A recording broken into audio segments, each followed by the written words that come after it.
స్థానిక సంస్థల ఎన్నికలు, గ్రామ పంచాయతీ ఎన్నికలు గాని, మున్సిపల్ ఎన్నికలు గాని, కార్పొరేషన్ ఎన్నికల్లో భారతీయ జనతా పార్టీ అభ్యర్థులుగా గెలిచినటువంటి ఆ అమ్మవారి, ఆ స్వామివారి ఆశీర్వాదంతో గెలిచినటువంటి, ప్రజల ఆశీర్వాదంతో గెలిచినటువంటి మా గౌరవ ప్రజాప్రతినిధులందరూ కూడా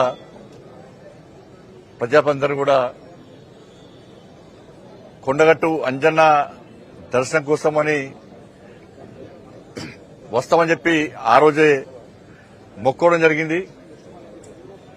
ఆ తల్లి దయతోని, ఆ స్వామివారి ఆశీర్వాదంతో, ప్రజల ఆశీర్వాదంతో, కార్యకర్తల కృషితోని అనేక మంది, గతంలో ఎన్నడూ లేని విధంగా అనేక మంది ప్రజాప్రతినిధులు వాళ్ళ విజయం సాధించడం జరిగింది.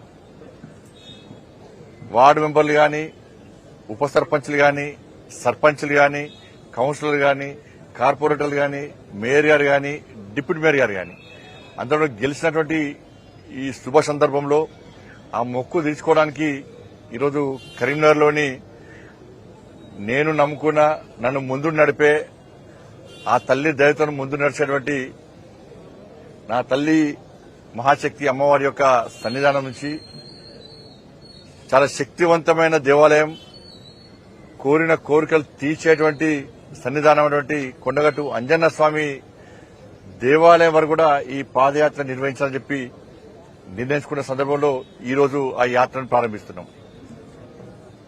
ఇది రాజకీయాలతో ముడిపడినటువంటి యాత్ర కాదు. ఇది ఒక మొక్కును తీసుకోవడానికి తీసుకున్నటువంటి యాత్ర. ఒక మంచి ఆలోచనతోని ఒక సంకల్పం తీసుకున్నాం. సమాజ సేవ చేయాలి, దేశ సేవ చేయాలి, ధర్మరక్షణ చేయాలని చెప్పి ఒక సంకల్పం తీసుకుని స్వామివారి కరుణా కటాక్షలతో ఎన్నికల్లో పోటీ చేసినాం. ఇలా వారి దయతో ఇలా విజయం సాధించినాం కాబట్టి, ఆ మొక్కు తీసుకోవాల్సిన అవసరం ఉంది కాబట్టి ఈరోజు అంజన్న యాత్ర కోసం పోతున్నాం. ఇవాళ గతంలో కూడా పార్లమెంట్ సభ్యునిగా మొదటిసారి గెలిచినప్పుడు కూడా నేను యాత్ర చేయడం జరిగింది. కాబట్టి ఈ యాత్రను విజయవంతం చేయడానికి ఇలా వేలాదిగా కార్యకర్తలు తరలి వస్తున్నారు. ఇవాళ కొత్తపల్లి, రేకుర్తి, పూడూరు, కురిక్యాల, వెదిర, గంగాధర అంతా కూడా, మలయాళ అంతా కూడా వారు ఆ ప్రాంతాల నుంచి వాళ్ళు యాడ్ అవుతా ఉంటారు. వాళ్ళు ఎవరికి రావద్దని చెప్పినాం. కాబట్టి 10th ఎగ్జామ్స్ కూడా ఉన్నాయి. నిన్న మీడియా కూడా ఇవ్వడం జరిగింది. 10th ఎగ్జామ్స్ పిల్లలు కూడా ఏ ఇబ్బంది కాకుండా ఉండాలని ఆలోచనతో, క్రమశిక్షణతో, మీడియా, పోలీస్ అధికారుల యొక్క సహకారంతో ఈరోజు ఈ యాత్రను ప్రారంభిస్తున్నాం. మరి మీరందరూ కూడా సహకరించాలని చెప్పి మీ అందరికీ కూడా విజ్ఞప్తి చేస్తూ, అంజన్న స్వామి ఆశీర్వాదంతో, మా తల్లి మహాశక్తి అమ్మవారి ఆశీర్వాదంతో, మోడీ గారు ఇచ్చినటువంటి స్ఫూర్తి, నితిన్ నబీన్ గారి యొక్క ఆదేశము, రాష్ట్రంలో రామచంద్ర గారి యొక్క నేతృత్వం, ఇవన్నీ ఈరోజు ఈ విజయ పరంపర కొనసాగిస్తున్నాం. రాబోయే రోజుల్లో కూడా ఆ తండ్రి ఆశీర్వాదం అందరి మీద ఉండాలని చెప్పి మనస్ఫూర్తిగా కోరుకుంటూ ఈ యాత్రకు మీరు సహకరించాల్సిందిగా కోరుతా ఉన్నాం.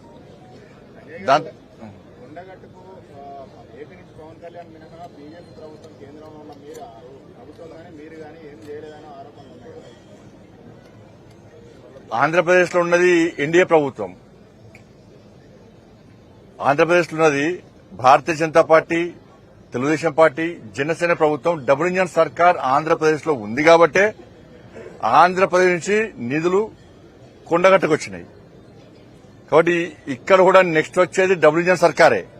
కాబట్టి కొండగట్టును తిరుమల తిరుపతి దేవస్థానం తరహాలో అభివృద్ది చేస్తాం.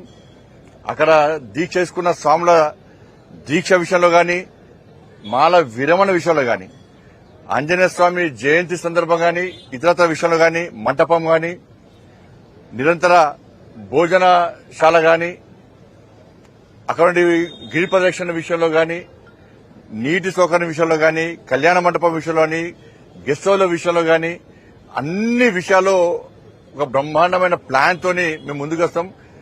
ఇలా విమర్శించే వాళ్ళు 10 సంవత్సరాల అధికారంలో ఉన్నారు. ఒక్క పైసా ఇవ్వలే, 100 కోట్లు ఇస్తాం, 200 కోట్లు ఇస్తాం, 500 కోట్లు ఇస్తామని చెప్పిన వ్యక్తులు, కొండగట్టుకు వచ్చి మొక్కులు తీసుకున్న వ్యక్తులు, కానీ ఆంజనేయ స్వామికి ఇచ్చిన మొక్కులు మాత్రం తీర్చుకునే పరిస్థితులు లేరు.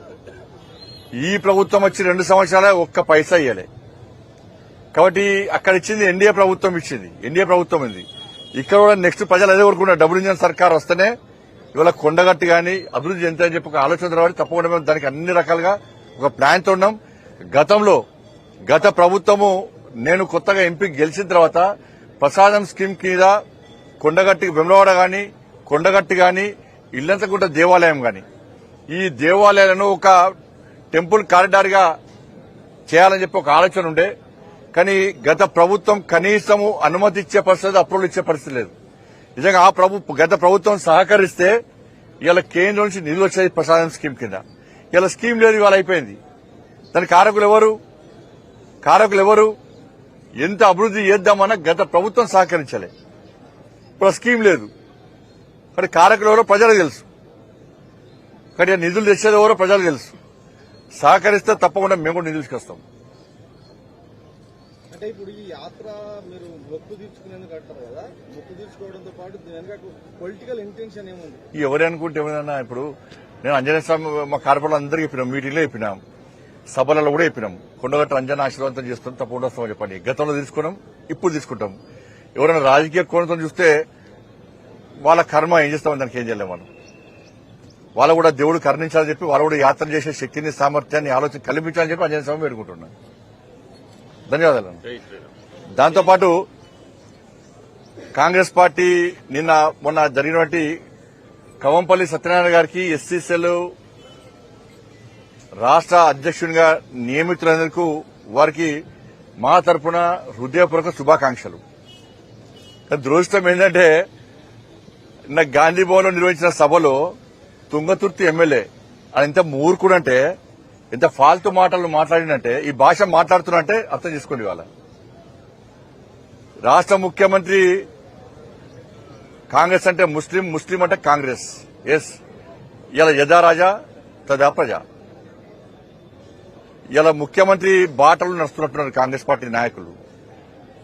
ఇలా ఎంఐఎం పార్టీ నాయకులు గట్టేసి ఇలా ఎన్టీఆర్ గార్డు కూల్చేస్తాం, పీవీ గార్డు కూల్చేస్తామంటే ఇలా ఎంఐఎం పార్టీని బీఆర్ఎస్ పార్టీకి బొందబెట్టిన విషయాన్ని గుర్తుంచుకోవాలి. 15 నిమిషాలు సమయం ఇస్తే నరికి చంపుతానే ఎంఐఎం పార్టీని మొత్తం ఎక్కడ కూడా భూస్థాపన చేసిన విషయాన్ని గుర్తుంచుకోవాలి. రెడ్డి అయినా రావైనా ఎవ్వలైనా కూడా మా కాళ్ల కిందకి వచ్చి పడుండాల్సిందే అని చెప్పి ఎంఐఎం పార్టీ అంటే కూడా సిగ్గు లేకుండా, పౌరుషం లేకుండా, రేషం లేకుండా, రోషం లేకుండా వాళ్ళ మోచేతి నీళ్లు దాగే కాంగ్రెస్ బీఆర్ఎస్ పార్టీ నాయకులారా, మీ నాయకుల వివరశాలి ఫస్ట్ మార్చుకోండి. ఫస్ట్ అంత వేదిక మీద అర్చకులను పిలిపించి, బ్రాహ్మణత్వం పిలిపించి వాళ్ళు స్పష్టంగా ఆశీర్వాదం ఇస్తుంటే ఇలా హిందూ ధర్మం గొప్పతనం, సర్వే జన సుఖినోభవంతు అని చెప్పి ప్రతి వ్యక్తి, ప్రతి ప్రాణి సుఖ సంతోషాలతో ఉండాలని కోరుకునే ధర్మమే నా హిందూ ధర్మం. గాడ్ బ్లెస్ యూ కాదు, సర్వే జన సుఖినోభవంతు. ఇది నా హిందూ ధర్మం యొక్క గొప్పతనం. కానీ ఆ మూర్ఖుడికి ఏం రాదే, బ్రాహ్మణోత్తంలో ఆశీర్వాదం తెలియదే. అక్కడ వేదికమైన నాయకులకు సిగ్గుండాలి కొంచెం. పోయి నీ భార్య పిల్లలు అడుగుండ్రి. అడా నిన్న వేదికమైన మహేష్ కుమార్ గౌడ్ గారు మీతో పాటు మీ నాయకులు పోయి మీ తుంగతుర్తి ఎమ్మెల్యే బ్రాహ్మణోత్తుల మీద, హిందూ ధర్మం మీద మాట్లాడిన మాటలు తీసుకుపోయి మీ భార్య పిల్లల మీద నిలబెట్టి ఆయన మాట్లాడేది కరెక్టేనా? ఎంత ఆహ్లాదం పొందిరు వేదికమైన నాయకులు. అబ్బా, చప్పలు కొడుతున్నారు, నిజంగా చప్పలు కొడుతున్నారు, కేరింతలు కొడుతున్నారు కాంగ్రెస్ పార్టీ నాయకులు. హిందూ ధర్మాన్ని ఏలన చేస్తే, బ్రాహ్మణోత్తముల యొక్క ఆశీర్వాదాన్ని ఏలన చేస్తే, బూతులు మాట్లాడితే కాంగ్రెస్ పార్టీ వేదికమైన నాయకులు చప్పలు కొడుతున్నారు. ఆనందం, రాక్షస ఆనందం పొందుతున్నారు. హిందూ సమాజం చూడాలి ఇవాళ, దాన్ని హిందూ సమాజం గుర్తించాలి. ఇవాళ కాంగ్రెస్ పార్టీ యొక్క ద్వంద్వ విధానాలు, కాంగ్రెస్ పార్టీ యొక్క హిందూ వ్యతిరేక విధానాలను ఇలా హిందూ సమాజం గుర్తించాలి. ఎన్ని రోజులకే పడుంటాం? అరే దేవుణ్ణి తిట్టిర్రు, దేవాలయాన్ని కూస్తున్నారు, సమాజాన్ని చీల్చే ప్రయత్నం చేస్తున్నారు, నిర్లక్ష్యం చేస్తున్నారు హిందూ సమాజాన్ని. చివరకు బూతులు తిట్టే స్థాయికి వచ్చిర్రంటే ఇలా తుంగతుర్తి నువ్వు ఎట్లా గెలుస్తావు చూస్తాం ఈసారి ఇండియా. నువ్వేదో అంటున్నావు కదా, నువ్వు ఎస్సీవా బీసీవా? ఫస్ట్ చెప్పు, నువ్వు ఎస్సీవా బీసీవా?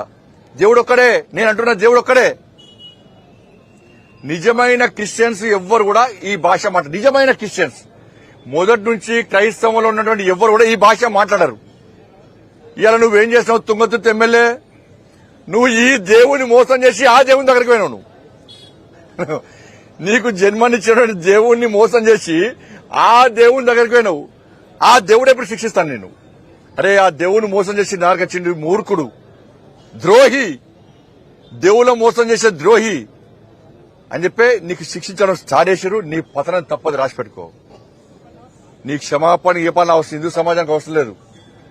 ముఖ్యమంత్రి క్షమాపణ చెప్పాలి ఫస్ట్. ముఖ్యమంత్రి ఏమాత్రం నువ్వు ధర్మాన్ని నమ్ముకుంటే, నువ్వు హిందువు అయితే, ఆ వేదిక ఉన్న నాయకులు హిందువులైతే మీరు క్షమాపణ చెప్పండి. ఆయన వెంటనే పార్టీని సస్పెండ్ చేస్తారా, ఏం చేస్తారో ఆయన మీద వెంటనే క్రిమినల్ కేసులు పెట్టాల్సిందిగా ఇలా మత విద్వేషాలు రగిలించే ప్రయత్నం తుంగతుర్తి ఎమ్మెల్యే చేసిండు. ఆయన మీద వెంటనే క్రిమినల్ కేసులు పెట్టాలి. ఆయన శాశ్వతంగా ఎన్నికల పోటీ ఇవ్వకుండా ప్రభుత్వం ఏం చేస్తుందో చర్యలు తీసుకోవాలి. తుంగతుర్తిలో నీ పతనం స్టార్ట్ అయింది బిడ్డ. నీ సంగతి ఏదో చూస్తాం. ఇవాళ నా దేవుళ్ళని ధర్మాన్ని కించపరుస్తావా నువ్వు? హిందూ సమాజం ఏది మా సహనాన్ని, హిందూ సమాజం యొక్క సహనాన్ని పిరికితంగా భావిస్తే ఏం చేస్తామో కరీంనగర్లో చూపెట్టినాం, జిఎస్ఎంసీ ఎన్నికలు చూపెట్టినాం, మళ్ళా చూపెట్టబోతున్నాం, మళ్ళా చూపెట్టబోతున్నాం. ఇది మంచి పద్ధతి కాదు అన్న విషయాన్ని నేను స్పష్టం చేస్తున్నాను. ధన్యవాదాలు.